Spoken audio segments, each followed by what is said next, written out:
up, everybody? It's your favorite show, Get a Bucket. I'm your host, Trey. I'm back. It's your host, Chris. On a trial basis. And as y'all can see right there. And that's why we kicked him off the first time. Too much vulgarity. Y'all know Nick. Y'all seen him before. You know, he was the one that was slandering Josh Giddey. Nick, how's everything with you? Now, to be fair, though, he's a Bulls fan. Yeah, that was the main reason why. But it's not the only. Nick, I still stand by what I said. I take back absolutely nothing. I want to apologize to absolutely nobody. I'll try to keep it PG, but let's hope Josh Giddey does too. That's fair. That's fair. That's a maybe fair don't request. keep it PG, depending on your perspective. That's a fair request, I think. That's a fair request, right? So, what we're gonna do? Y'all see the jersey, right? Y'all hear the banter. So we're gonna talk about basketball, but it's about the jersey because we got to give some love to the New York Liberty for winning the championship for 2024. But we also got to give the women some love for actually playing a phenomenal season too, and bringing more viewership, more eyes, more entertainment to our lovely hearts. So, fellas, y'all about ready? Yeah. All right. Yeah. Well, let's go ahead and kick it off. Y'all know what we talking about, WNBA. DC the beat man. DC the beat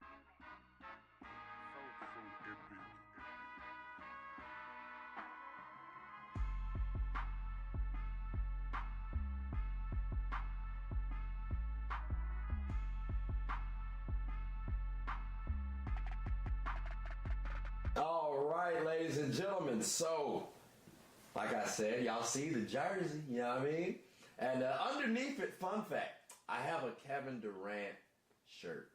Unfortunately, I ain't feel as compelled to wear it, at least display it too much. Because KD and Kyrie couldn't get the job done the way Sabrina and Brianna Stewart and Jonquel and them girls did. You know what I mean? They made New York relevant. You know what I'm saying? That's something that ain't been done since 73. You know what I'm saying? Like, shout out to New York.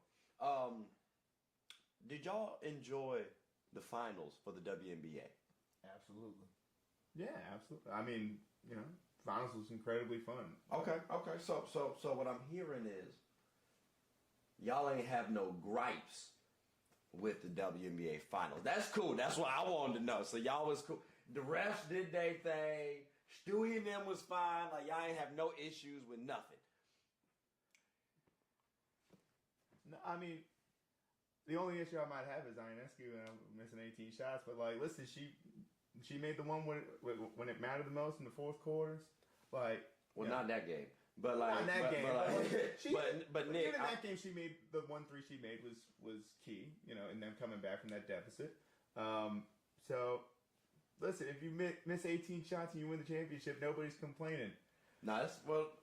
Right. Some people do complain. Some people have complained, right? But I want you, Nick, to look at your right, brother, real quick. You see that man right there? Kobe did, in fact, miss 18 shots, ladies and gentlemen, in the finals, Game 7. And here's the crazy thing. We don't slander him because, he got 20-plus points, and he got 11-plus, and he got like 11 rebounds or 15 or whatever it was.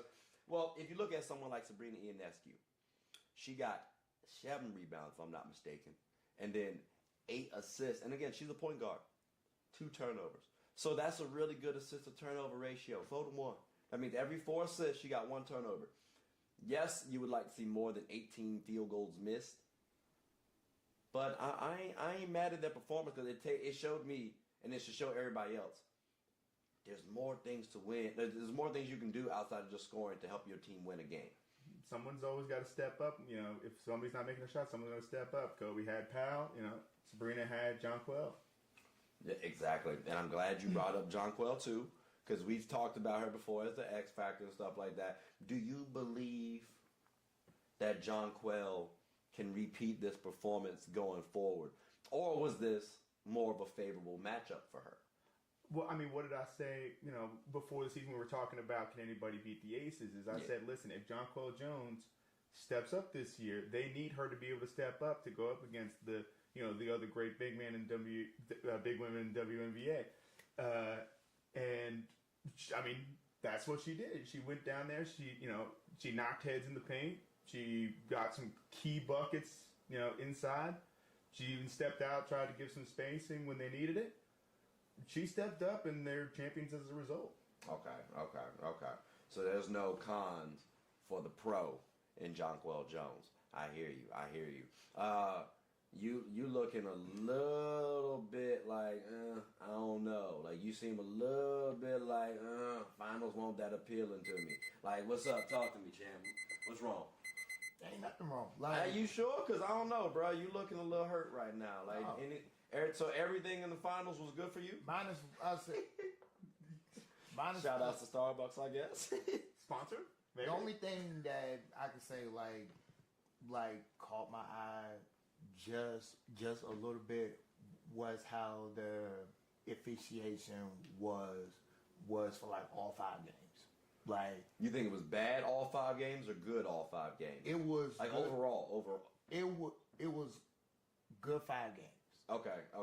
Did they have a bad game for you officiating wise? Yes, they did. Which ones? The game 5. Because so the last one. Yes. Y'all got close. No, because y'all got close. Just hear me out. Because the way that Minnesota was like mugging it out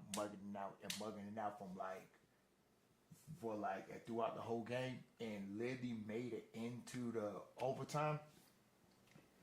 Coach from Link said it at best. They took that shit away from us, and honestly, I 1000% agree, because it was some calls. It was some calls that went it New York way. It should have went in Minnesota way. But other than that, like, it was a tremendous finals. It's like, so to be clear, so you're saying the officiating is the reason why the Liberty are champions now. Is that what you're saying? I'm not saying that that's one of the main reasons. I'm saying, like, the Liberty was a better team from like start to finish. They wanted more. They wanted it more. They wanted it more. And the Lynx did too. I don't know. And the Lynx they did wanted too. it more now, bro. Like, in terms of officiating, I've heard the narrative that they were robbed, right? Yes. I don't think they were robbed. Going back to the play that we all were looking at, right? Brianna Stewart drives, gets fouled by, I believe, Elena Smith. Mm-hmm. And we looked at that play, ladies and gentlemen. We looked at this play so extensively, okay? Because we had to see, did she actually foul her? There are multiple camera angles, and ultimately, I think we all assessed that, A, she was fouled. Actually, we said that. I don't know if you actually said whether or not she was fouled. She was fouled. So, for me, I thought the officiating was good enough. Both sides had missed calls go their way. Like game 4, you could say there was some missed calls, and the Lynx happened to win. Game 5, you want to say the same thing happened, but okay, cool. But like, it happened both ways. So for me, I thought it was fine. I liked the finals. It was a rough and rugged series overall.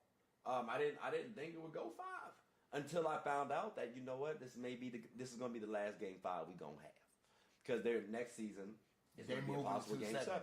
So that made me think it might go 5, but it wasn't because of the teams. And you said something about the Liberty being the best team, and I think talent-wise they have the best starting 5. They do have the best team, but I think in terms of cohesion, I might lean the Lynx just because of they were a well-oiled machine offensively and defensively, and like you were alluding to earlier, the Liberty had some lapses on defense. Yeah. Like Nafisa Collier scoring early on, back-to-back plays where I'm like, hey, yo. In the game 5, I say, like, in the game 5, like, Minnesota literally blitzed them. I mean, they blitzed them, and then at New York find a way to, like, again, mug it out, to literally even A, get back into the game, and B, push it into overtime. Mm-hmm. I wonder where this is ultimately going to be ranked in terms of WNBA finals, because these were the top 2 teams in the season. They met for the Commissioner Cup, right? The Lynx won the Commissioner Cup. Liberty won the championship. So I think all of these things factored in. Like Stewie was the reigning MVP. They were in the finals last year. Nafisa could have won MVP and DPOY when we think about it. Like that was a possibility because she was number 2 in MVP. Was she number 2 in DPOY as well? No, she won DPOY. Oh, she won DPOY. Yeah. Oh, there you go. So in terms of rankings, like Caleb McBride was there, Courtney Williams played well. Like I wonder where this is going to rank in terms of WNBA finals across the board. So because like we all said it was very entertaining, and I think it's put the WNBA on quite a pedestal for me personally, quite personally. But I mean, ladies and gentlemen, I don't want to harp too long because y'all heard the buzzer just sound. Now we're gonna keep it structured. We're gonna keep it timely. You know what I'm saying? But we do have more basketball to come back to and talk about. So y'all see the Blue Devils. Just wanted to give us a shout out. When we come back, wow. I mean, you got a Blue Devil shirt on right there. We'll come back after a moment from our sponsors. Hair talk.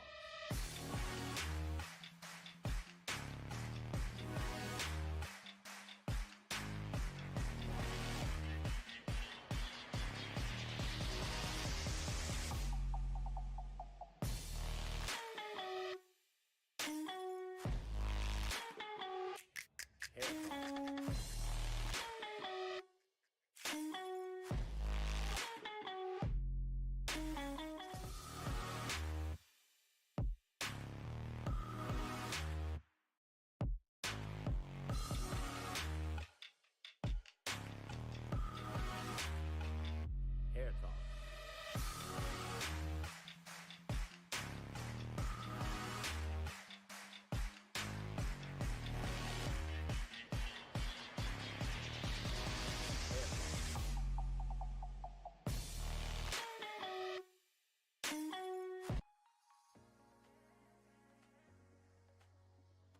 The I'm Perfectly Made Foundation believes that routine screenings can save lives and that access to these services should not be a barrier.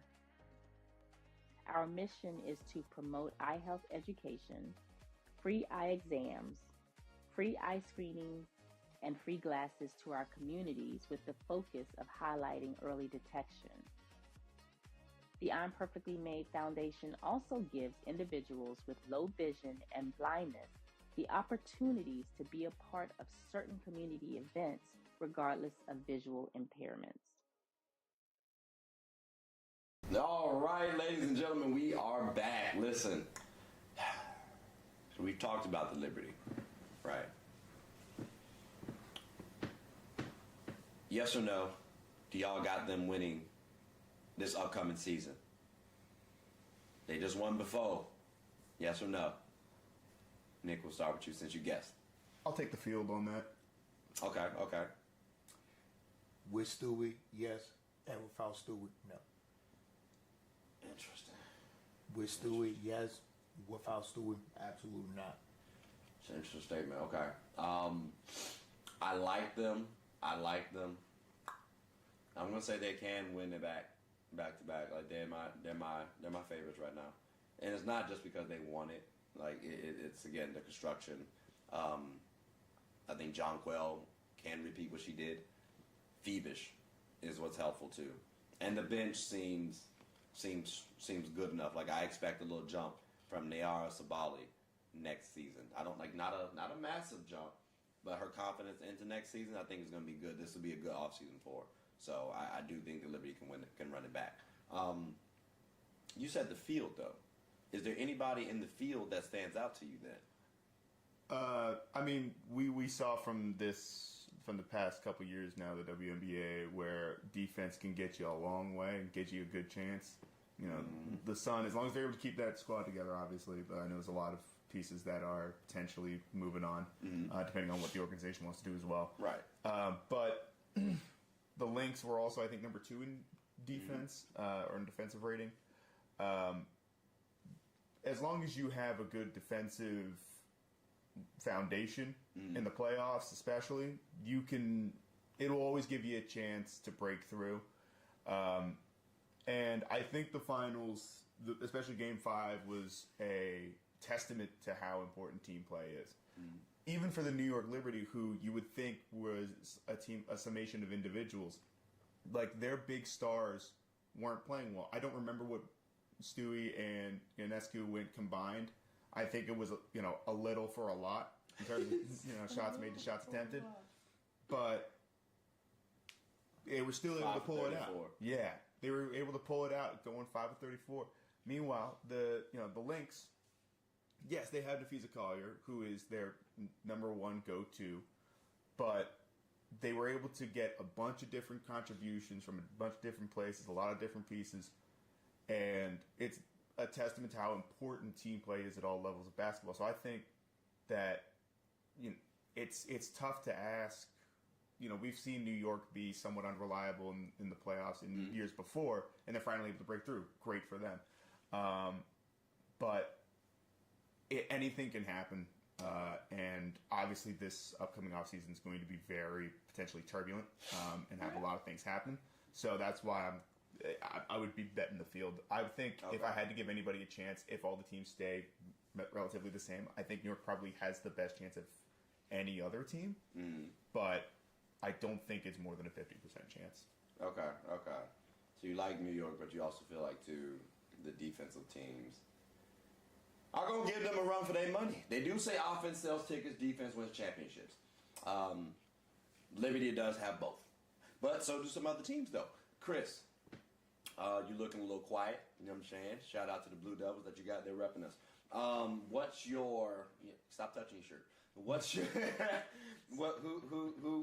Who's your other, right? We said Liberty, but who's your other? Who's your other if you got a squad? List one. I got the Aces. Aces? Okay. All right. I mean, they were back-to-back champions, so that is... Okay, that is it. Is there any particular reason why? Because besides like a couple teams, the Aces is probably like the only team that has like an actual structure, front office, coach, and players and teams. Unless I say they still got their pieces left that can make one more run, but like I said, like we was talking and doing the pre-show, I feel like they need another go get a bucket. Like I love Kelsey. Hold no, whoa. Hold up. I said, just hear me out. They got 4 All-Stars. Just hear me out. Okay. No, my fault. Please continue to explain how this team can get away with cheating. Go ahead. Okay. Or unless they're going to trade away a piece, like they're going to get another bucket. That is just... I mean, what? They have the most dominant scorer in the game right now. Like physically dominant scoring. That could be an arguable discussion. She's out there though, at minimum top 3. But no, like Asia Wilson's there. Kelsey gives you at least 15 to 18. Jackie gives you that. Chelsea on a bad year didn't do what she should have or could have. But again, she was injured too though. So I don't know. You say another bucket getter. That's again, just be clear.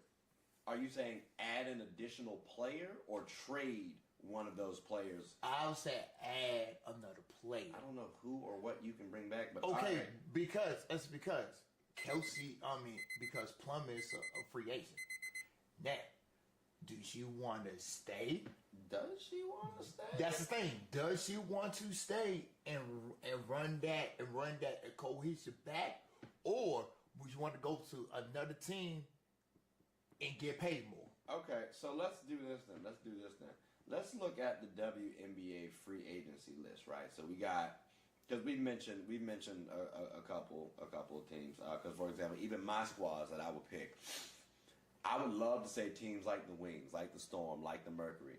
Problem is, all of those teams got question marks at this very current point in time. Like I don't know who's gonna stay, who's gonna go. So, for the free agency upcoming right now, point in time, Atlanta Dreams is about to lose Tina Charles potentially. We'll see what shakes.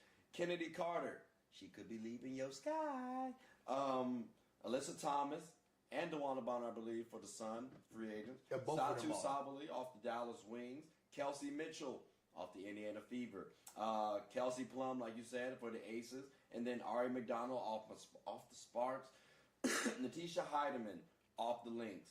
Brianna Stewart off the Liberty. It's kind of crazy when you think about it. We got here Brittany Griner for the Mercury. Nneka Ogwumike for the Storm.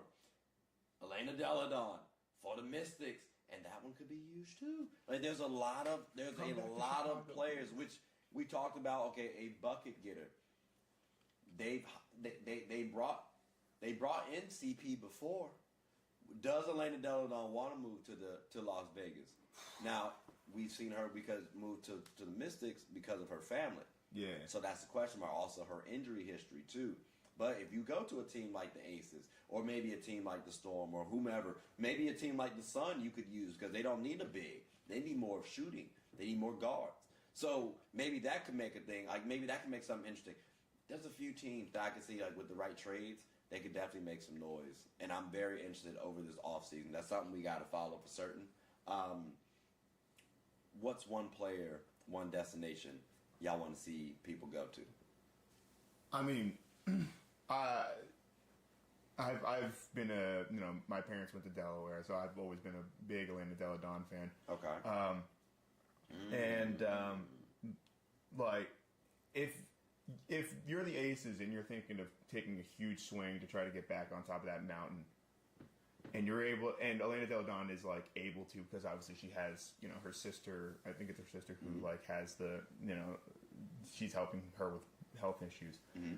If she's able to make that work and she wants to come back, because that's also a big if, and she's able to stay healthy, that's a huge difference maker. As you said, the Aces, they need some consistent shooting, and I mean, not many have done it better than Elena Delle Donne. So that would be an interesting pairing. That would be a heck of a swing. If you can pair Asia and Elena Delle Donne, I got to see how the money would work. Exactly. There's a lot of things that have to go. But that would be an interesting pairing. Chris, who's a pairing for you? Again, on the free agency list. And then what team would you want to see him go to? I would love to see Tina go to Seattle. If they lose Nneka, what better big you can get than Tina? You think Tina's better than Brittany Griner right now? Cool. That's a damn good question.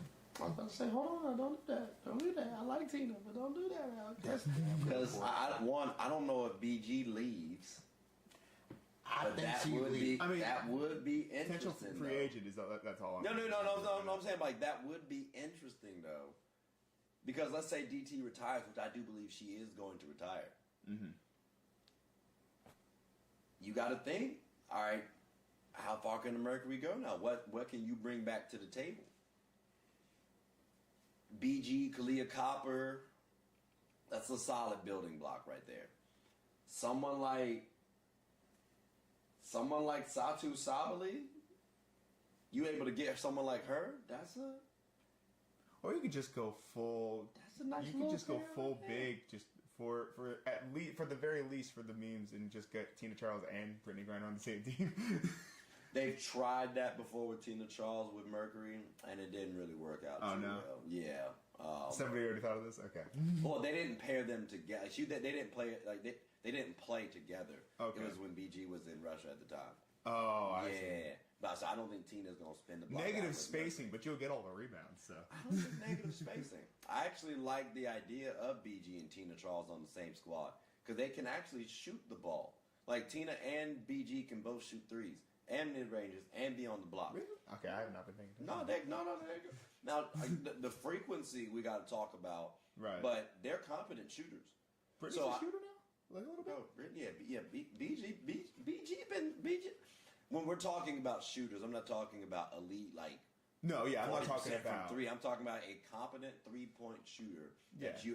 you have to guard. You can't just leave her butt naked open at 3-point line. Yeah. So We don't need, when we talk about big men, we don't need them to all be like Brooke Lopez. They can be like Miles Turner or like that level. And honestly, I think Tina Charles could be like a Brooke Lopez in terms of a scorer out there. So again, that pairing I think does work, and that also made me believe in that ability before the whole Russia situation came across. Like, all right, if we could pair this, that'd be nice. I'd like that. So if we could get something like that, I'd like to see BG become a contender again, because I still believe she's the most dominant, the most physically dominant player in the WNBA at 6'9". Being that height, it helps a lot. It does. Like, it really does. But someone like Asia might work out a little bit more than her, too. So that helps Asia out in comparison. So I would love to see Brittany Griner go somewhere and possibly make some noise and do something shake. But I also love her paired with Kalia Copper. But BG would be my person to move. I'm just torn where I'd want to ultimately see her go to. That's the only thing. A sneaking one, Kelsey Mitchell, a perfect team. Just a thought. Just roll with me. Kelsey Mitchell in New York. I went off the bus. I'm no longer rolling. New York what? Liberty. I don't know if that would be able to. I don't know if they'd be able to do that. They'd have to lose somebody, and I don't know who you want to lose. To be honest with you, I also don't know if the Fever want to give up Kelsey Mitchell with the year that she had with their trio. Like, if you're a statistician, she was second on your team in win shares. You know what I'm saying? So, like, and yeah, she's a solid future building block for them personally, in my opinion. So now you like win shares? No, I use win shares in a video that I've done for the MVP.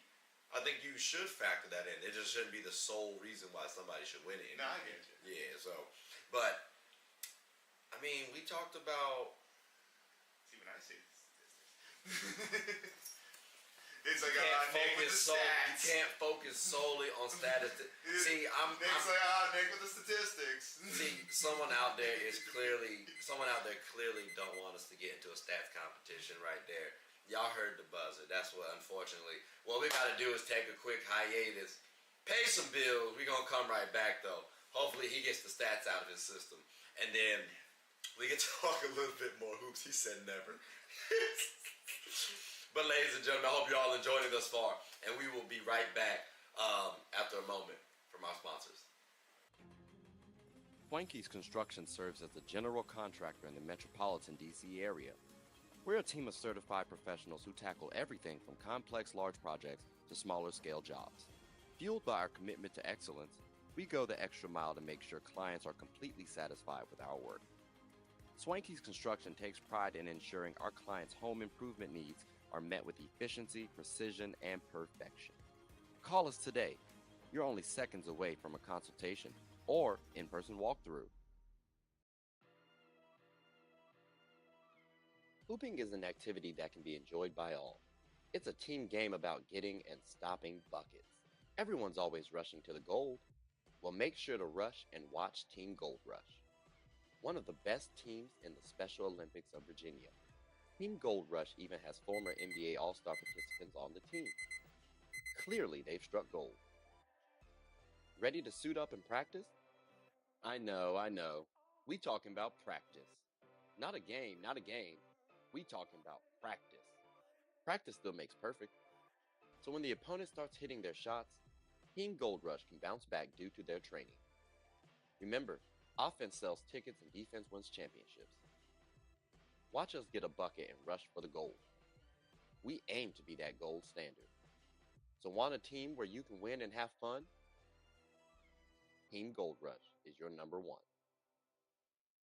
All right, ladies and gentlemen, we are back. Hey, look, y'all don't believe we actually be leaving and going nowhere. Y'all saw I went to my Chick-fil-A because he got his stuff, you know what I'm saying? Chris said he ain't want to spend no money. He got water, you know what I'm saying? Free 99 is the best policy. I ain't mad at that. But look, refreshing. Just like these rookies for the WNBA. You know what I'm saying?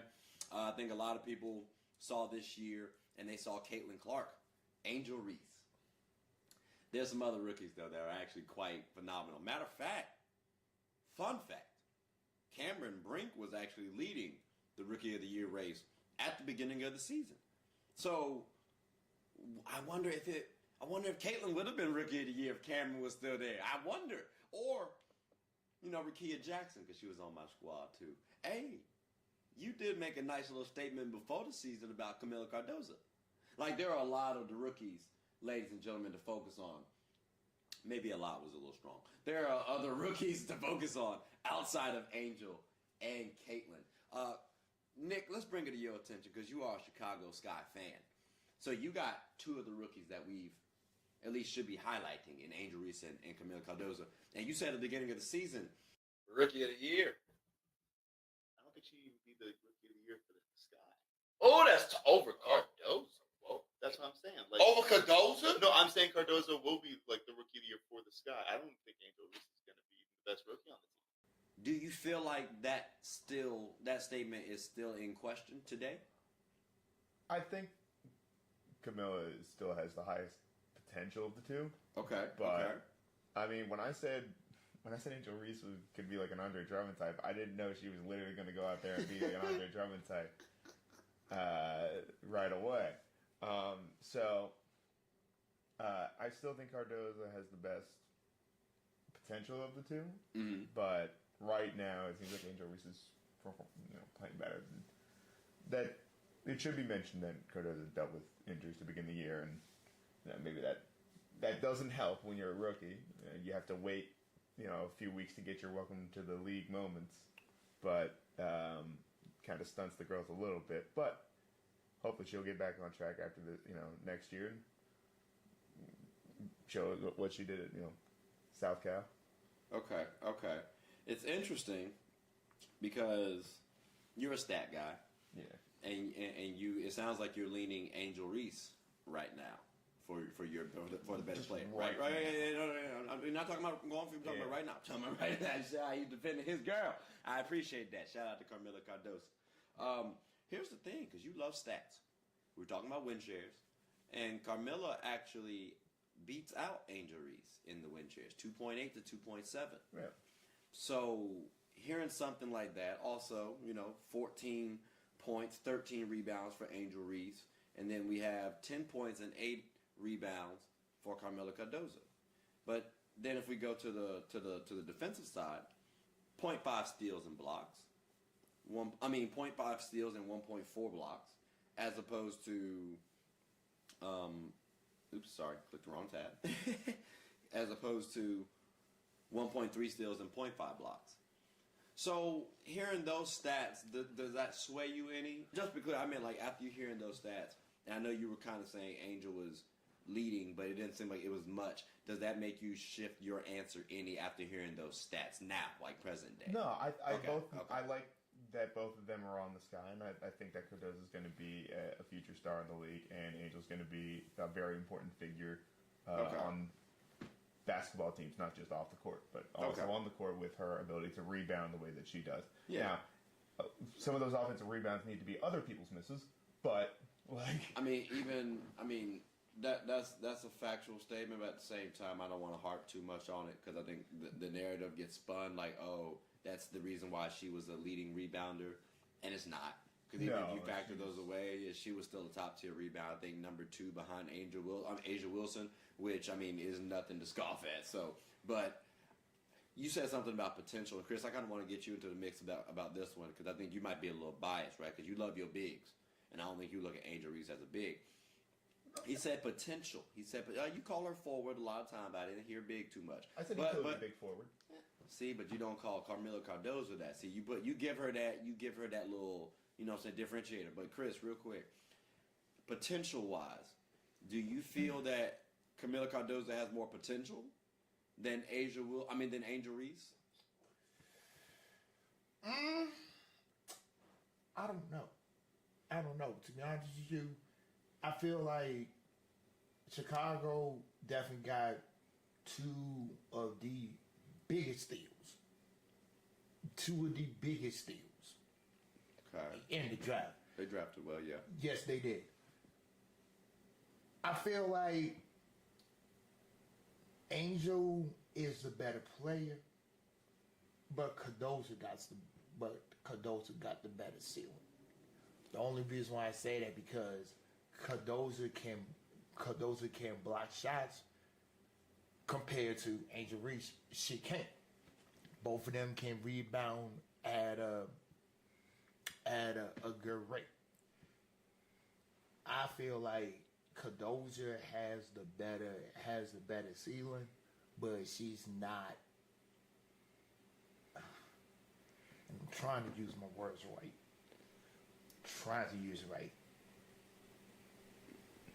I don't see her being on that same page as Angel.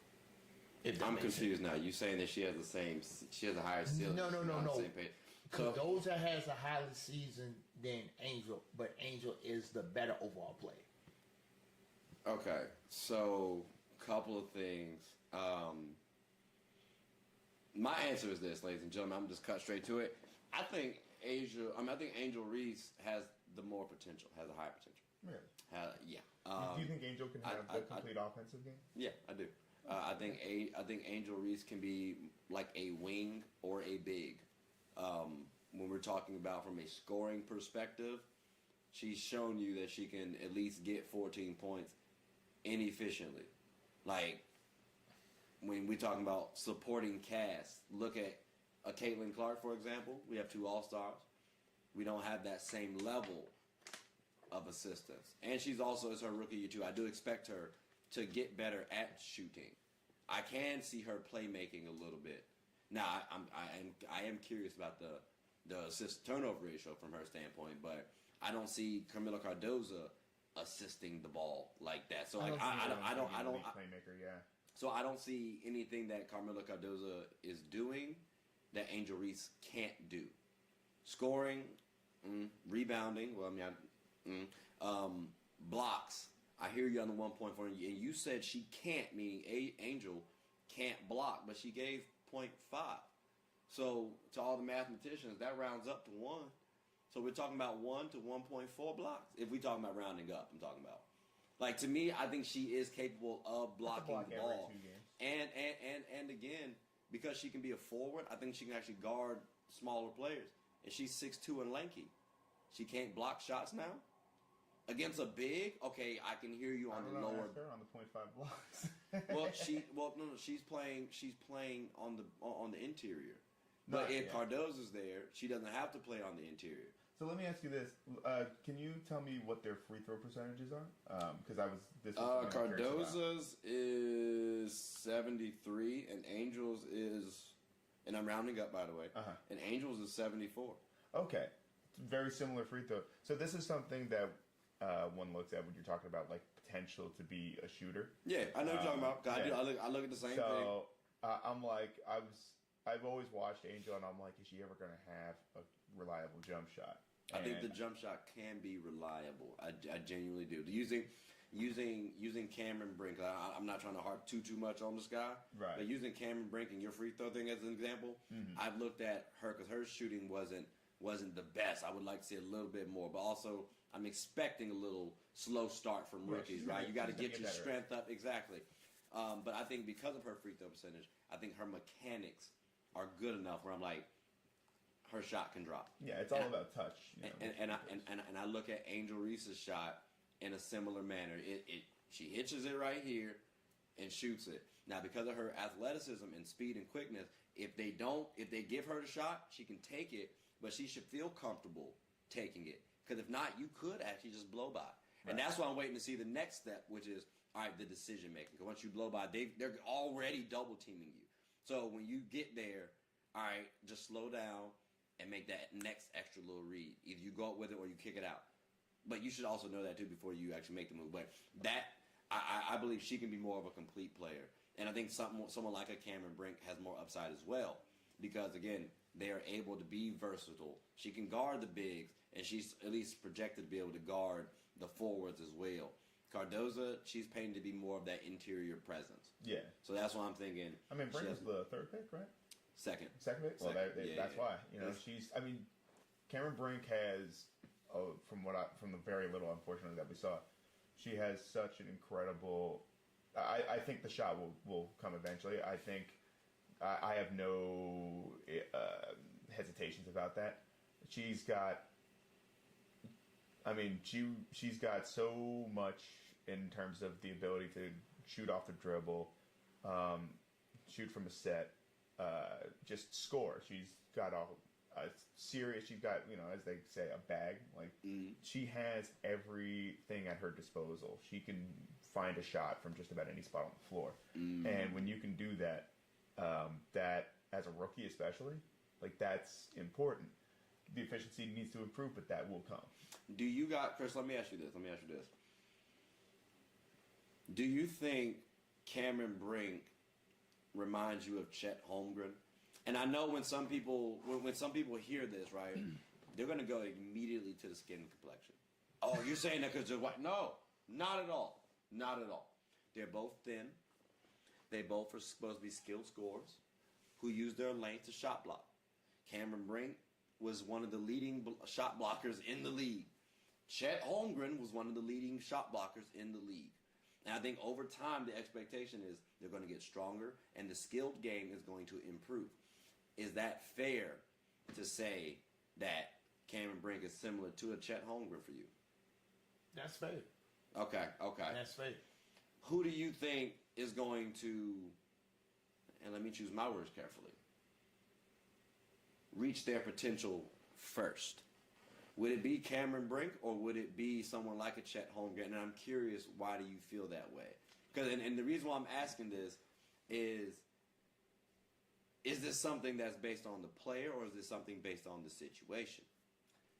If I'm looking at the situation, I'm definitely going to say Chet Holmgren because he's in a good system. He's in a good foundation. Okay.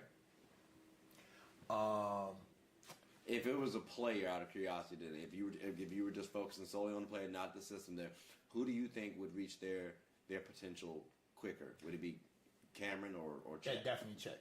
Definitely Chet. So Chet for both sides. Okay. I'm gonna swing the question to you then. Which one do you feel like wins that? Is it Chet from a situation or Cameron from a situation, or is it or which one from the situation? Let's start with that. Like which one has the better situation? Which one would reach their potential quicker? Given the situation. Given their situation. Yeah. I definitely think it's Chet. Obviously, someone like Chet is not going to have the statistics because there's so many. He has, Shakos Alexander and two Jason Williams. He has two of them. And so many great players around him. You're not going to see it in the statistics, but in terms of being able to develop, he's going to have the freedom. He's going to have he's not going to have as much pressure to reach that level. And so he'll be able to do it naturally. I think he's much more assured to reach that. Whereas I think when you're playing for a team that's not winning a lot, there is a potential to get bad habits. And there's potential to sort of fall into like prime example is, Cade Cunningham went into college. He was in a. I gotta stop you there. Let me finish before you. It's the environment that you're talking about. That's the reason why I was gonna say I gotta stop you there. I wouldn't. No, say what I our said was environment is when I similar say to theirs. your habits change as a player is as a high schooler. Cade Cunningham had incredible. I mean, still does, but he had incredible playmaking promise. He goes to Oklahoma State. And he's really the most reliable player on that team. Best player, yeah. Yeah, and easily the only reliable scorer on that team. Right. So he really turned into a shot first and second kind of guy. Then he goes to Detroit, and they didn't have Jalen Duren at the time. So they didn't have the pieces around him. They didn't have great shooters either. So there was Cade Cunningham would work best in this sort of heliocentric high pick and roll system. And that's not what existed with the Pistons. So now he's still a good passer. But instead of, at this point, I would think he would be averaging like 7-8 assists. He's more in like the 5 or 6 range. And I'm not saying like you get completely changed, you're corrected as a player. I'm just saying you're when you're in certain situations that require you to exemplify one thing more than, being an all-around player.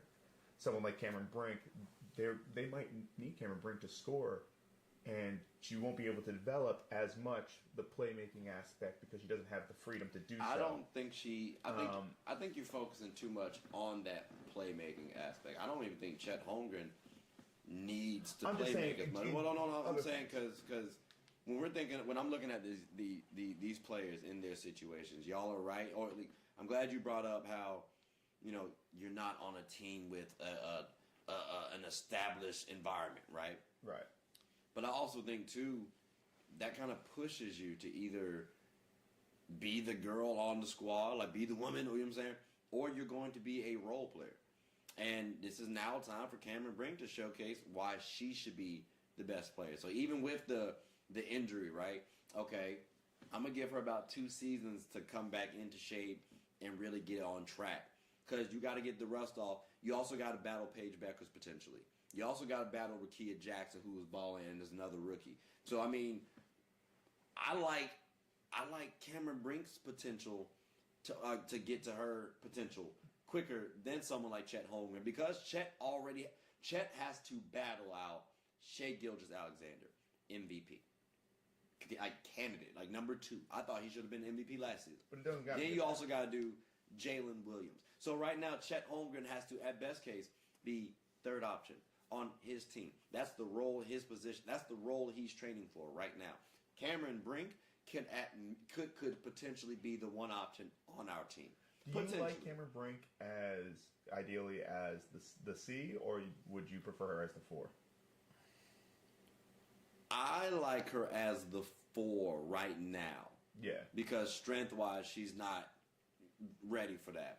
Like I think someone like Azurá Stevens would be a good example for her to kind of learn from, because she's still slender but plays that center position, but she was also able to stretch the floor out. And then also pairing her with Rickea Jackson, I would be interested to see if Rickea could ever run that 4th spot, that power forward position. We play small ball, because then if we get a couple of shooters, all right, we're looking nice. Or if Rickea can just stay at the 2 or 3 option, or shooting guard the small forward, cool, we can get a power forward then, or maybe a bigger forward to pair. Now we got someone at 6'4", all the way to 6 foot being our guard, and I'm factoring in we got Paige as the number 1 pick, and we got her. That's the reason why I say that. So I like that lineup personally, because we're skilled and we're defensive minded. He's already almost tanking. Across the board. He's already tanking. No, we got the number 1 pick. Like we were the worst team record wise. Yeah, like so we should, fingers crossed, we should get Paige Beckers because of this draft. But there's a lot of rookies to actually, like, it's a lot of entertainment to think about with these rookies, to figure out, to wonder about with these rookies. You'll get Azzy fun and you like it. I gotta wait and see. I gotta wait and see. Paige has been a little healthier than AZ. I can't hold her. But that was I would love to see about AZ. AZ's good. Olivia Miles is good too. There's some upcoming WNBA rookies that we all should be paying attention. I'm not gonna lie to you. But the buzzer did kind of just go off. So what we gotta do apparently is take a quick little hiatus, pay some bills, come right back though, and we'll talk about more sports. So we'll be right back after a moment from our sponsors.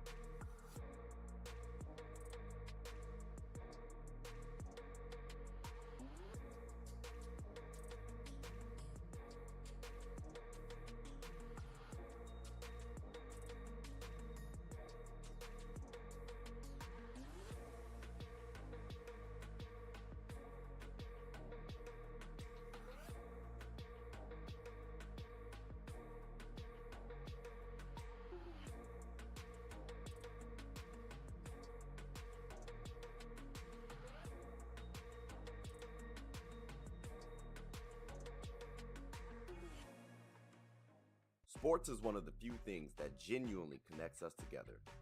Whether with coworkers, friends, family, we all love the entertainment. Well, here on Get a Bucket, my goal is to talk about sports and its cultural impact. The WNBA, for example. The WNBA is loads of entertainment, from the new rookies battling, displaying their skill sets, and preparing to take the league by storm, to the titans and the MVPs of the league clashing for battles we'll always remember. From imagining the soon-to-be possibilities to admiring and treasuring the finales. Get a Bucket is a platform where other sports analysts, hoopers, coaches, and fans of the show come and talk about the WNBA, both negatives and positives. So if you haven't, take a quick peek. At the very least, you'll have a good time. Remember, sports is one of the few things that genuinely connects us together. So please, tune in and stay connected. All right, ladies and gentlemen, we are back. Look, y'all heard the episode, right? We done talk about the finals, right? We done talk about rookies. I'm gonna just get right to it, fellas. It's a lot of people in the WNBA that's cool to watch. Who's your most exciting player to watch? Nick, we'll start with you. Well, watching the finals, I mean, Courtney Williams, she is lightning quick. She is so entertaining to watch. I have not seen a WNBA player with a crossover that was that quick. I don't want to go full shades of Tim Hardaway Sr. because the UTEP two-step was just one of one. But I mean, I think it was like game one or something like that. She broke somebody's ankles. Unfortunately, I think she passed it and couldn't get the assist. Always messing up the highlights, people. She got the ankle. She got the ankles. And I remember even being like, woo, like out loud to nobody. I was like, woo. No, she's definitely tough. She's definitely tough, bro. She's got some of the best handles, some of the best quickness. I've seen some of the best ball control that I've seen in the WNBA. Okay. I was not expecting Courtney Williams to be said as most exciting. I appreciate that too. Shout out Courtney. You know what I'm saying? Shout out to you, Courtney. We love you, girl. Because she's a bucket. I said she's for me my sixth woman of the year. If we could throw her in there, because she gives me that Jamal Crawford vibe, right? And you mentioned something interesting about Tim's crossover, right? Right. And I think we got that quickness of the Tim crossover, but the build of Jamal Crawford, and they both could score. So I think all of them are in a similar cloth. I appreciate that one. That was a pretty good one. I mean, only one of those two could shake and bake, though. Okay, yeah. Listen, the day Courtney Williams shakes and bakes, I'll buy a jersey. Like, the day if she breaks out a shake and bake, first of all, she better not do it against Chicago. Look, but go to Chicago and shake and bake. That's what he heard, and he'll buy the jersey. I don't know if that's motivating enough, but maybe if you buy the jersey, she'll go to Chicago and shake and bake. Huh? One of y'all got to risk. Some of us got to give. One of y'all got to risk it for the biscuit. That's what we hear. Chris, who's your most exciting WNBA player? And if it's Courtney Williams, I'm gonna give you 10 seconds to talk, and after that we'll push it. But if not, floor's yours. Enrique Ogunwale.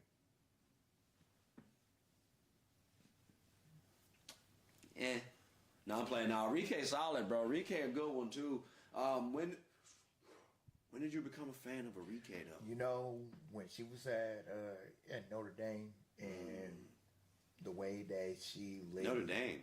Yes. She went to Stanford. No, she went. She went to Stanford. No, I'm playing. She went to We're not doing that. Don't confuse the casual, please. I need all the help I can get. Don't do this today. But no, like, I've been a fan ever since she was at Notre Dame.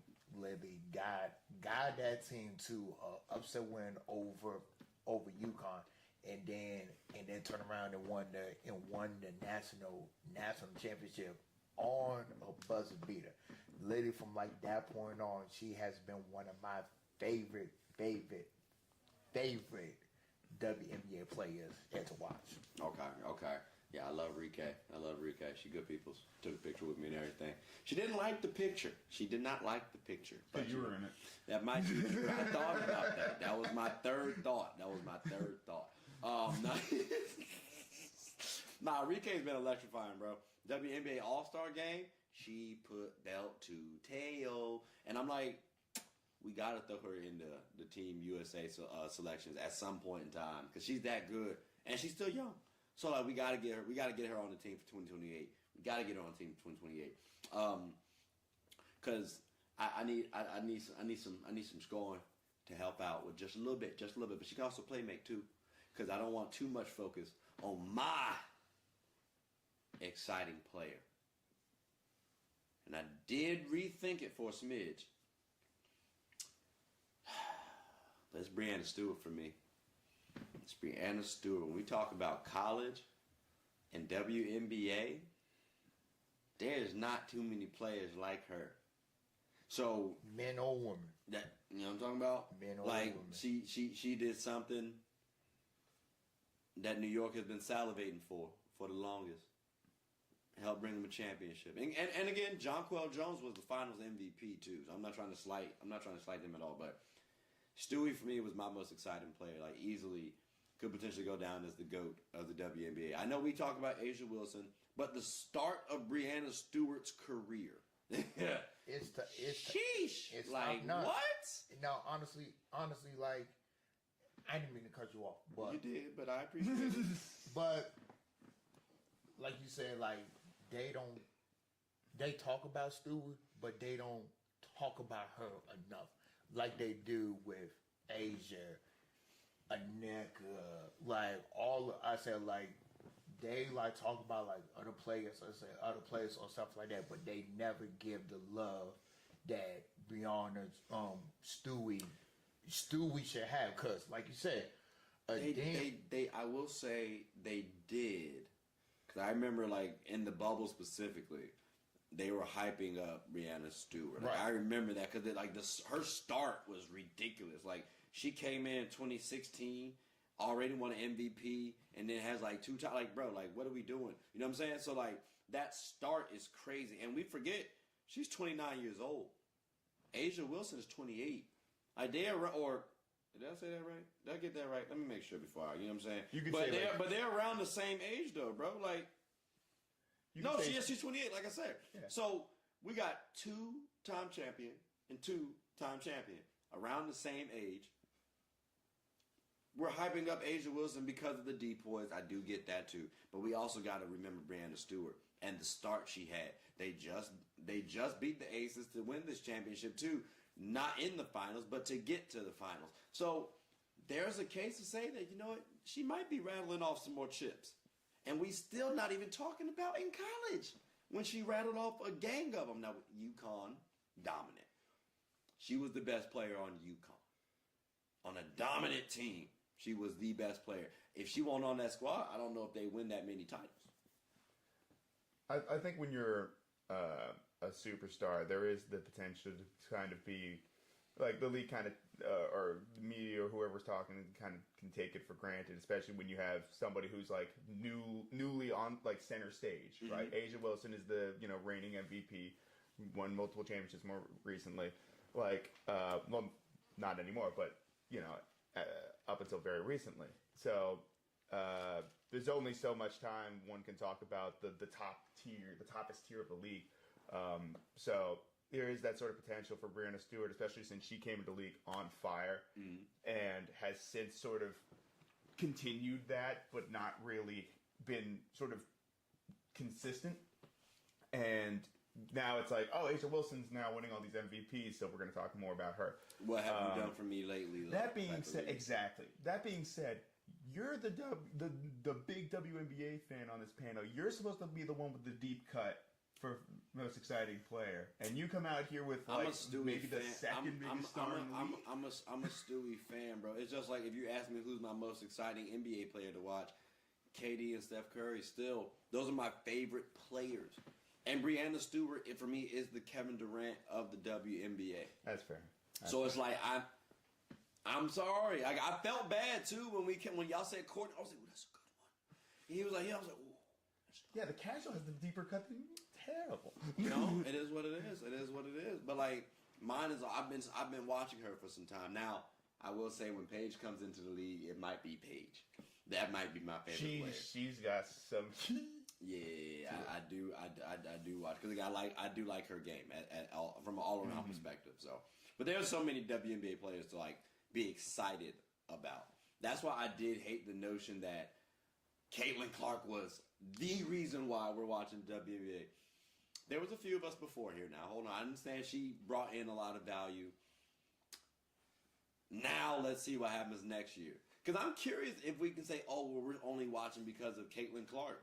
Because she's not the best player. She's not, I'm sorry, like there's other reasons to watch the WNBA outside of Caitlin Clark now. Outside of Angel Reese. Like you have a lot, you just mentioned somebody who I've called the sixth woman of the year. Like at least the best sixth woman. Like, that's not a star. Yeah. But at the same time, she's a really good player. Yeah. So. And people forget Paige Becker's, like, Caitlin Fever kind of took over, like, during her last year in college, like, took over. But Paige Becker's, since her, freshman high school year? No, since high school year. She was the anointed. Yeah. She was number one. Mm-hmm. Cameron Brink was number two. Mm-hmm. And then Caitlin was three. I think she might have been a little lower. But like her and Angel, I think, and Angel Reese was higher as well. Was Angel was three? I think Angel was two. Cameron might have been third or fourth, something like that. So Paige was one, lower. Angel was two, and Cameron was three. Something like that. So it's like there are all these other rookies that we can definitely be putting some eyes on from an excitement standpoint. If you're focusing on the game, if you're focusing solely on their game, what are you about to say? No, I mean, and also like if not for the injuries, we would also probably be talking about AZ. Like, you know what I'm saying? And we ain't even got the Juju yet. No, and putting up 15 billion points a game. Like, exactly. Oh, come on, bro. I was really about to. All right, I guess. Y'all heard that the buzzer went off, unfortunately. So, dang, that's kind of a downer right there. I like this episode, dude. This was a good one. Nick, it sounds like that we got to bring you back onto the show and watch a little bit more WNBA. Because, ladies and gentlemen, he did not watch the WNBA initially, but this season he gave it a go run. Fair to say you'll repeat and watch him again? Yeah, absolutely. I mean, I'm sorry I wasn't there from the beginning. I wasn't born yet. So, what year did you start watching, smart ass? No, I started watching. I think I started paying casual attention, like really, really casual passing attention to the WNBA. Probably around like when I started watching basketball in general, but I haven't really started watching games until like last year. Okay, got you. Yeah. And it is. You said earlier it was exciting. It was a good season. Sounds like you'll watch it again. So yeah, actually, aside from some NBA fans, I actually like basketball. There it goes. So, ladies and gentlemen, we were able to help convert I guess you said casual fan. I'm using his words. Into more of a WNBA fan. So I hope you all are paying attention. I hope you all convert just like Nick did. But more important, well, I guess maybe not more importantly. I ain't trying to be selfish. But almost as importantly, you can definitely like this show and follow along as well. Did you boys have anything you want to say before we close up shop? Thank you to the W. This was probably one of the best damn seasons I can say, and you can say too. We have for the longest times talking about sell out. I said sell out arenas. One of the best rookies class. I can say probably like a high minute. A high minute. It's up there definitely. And we grading as one of the greatest WNBA finals as well as two. Mm-hmm. I mean, all I can say is keep doing it, and please show these women some love. Definitely. Let's say, do you want to sneak anything extra cool? If not, like, comment, and subscribe. Try to steal my bit. Okay. Like he said, like the smart man said, please like, subscribe, comment, tell anyone about the show. My name is Trey. I'm your host, Chris. And we're the hosts of Get a Bucket. Hope you all have a good one. Take care.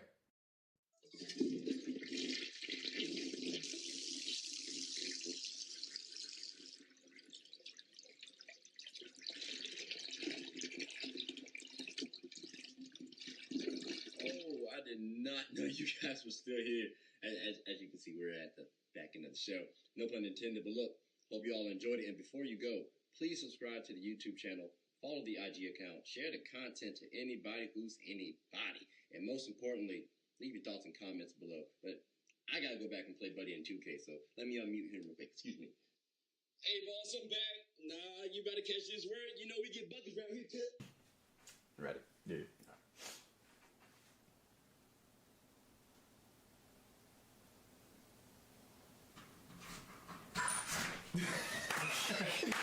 Great choice. Great choice of length of pause there. That's crazy. Perfect. That's perfect. That was immaculate. Exactly. I'm good. I was going to say the N-word, but I'm not gonna melt if I hear it. There's not Wicked Witch of the West out here. Hey, would you call Bill Clinton it? I'll call him light skin. Okay, what about Ernie Johnson though? Yeah. There you go. Ernie can go to the cookout.